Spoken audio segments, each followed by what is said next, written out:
Surtout, ne jamais perdre leurs traces pour qu'ils ne retrouvent pas leur peur naturelle des humains. C'est la seule façon de se faire accepter par les gorilles. Alors chaque matin, les éco-guides du parc national de Loango, au Gabon, s'enfoncent dans la forêt à la recherche des nids où ils ont passé la nuit. Ils ne sont plus là, ils se sont levés, ils sont partis. Donc les nids, on cherche maintenant, on voit la direction, ils sont partis. On voit les crottes d'aujourd'hui, les crottes fraîches, et on suit. On voit les traces aussi de nourriture, on suit au fur et à mesure. Les éco-guides ne tardent pas à retrouver Kamaya, l'un des quelques 1500 gorilles au dos argenté qui vivent dans ce parc. C'est une vieille connaissance. Lui, ça fait un moment qu'il ne fuit plus à l'approche d'humains.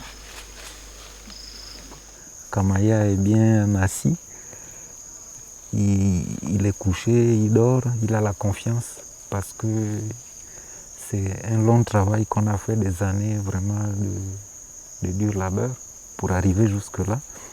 Le fait qu'ils sont habitués à notre présence, les touristes viendront voir et ils vont servir d'ambassadeurs pour leur propre protection.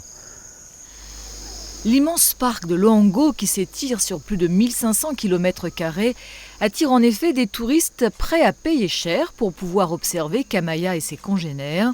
300 000 francs CFA, soit environ 450 € pour passer 1 heure avec les gorilles, sans compter l'accès au parc et l'hébergement. Ces visites viennent de reprendre après avoir été complètement stoppées pendant 2 ans pour cause de pandémie de Covid-19. Le tourisme, ça permet de faire rentrer les fonds nécessaires au fonctionnement du parc pour protéger les gorilles, mais également d'autres espèces à travers eux.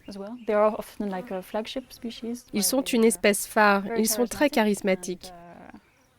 Et ils aident à protéger d'autres espèces à travers leur propre protection.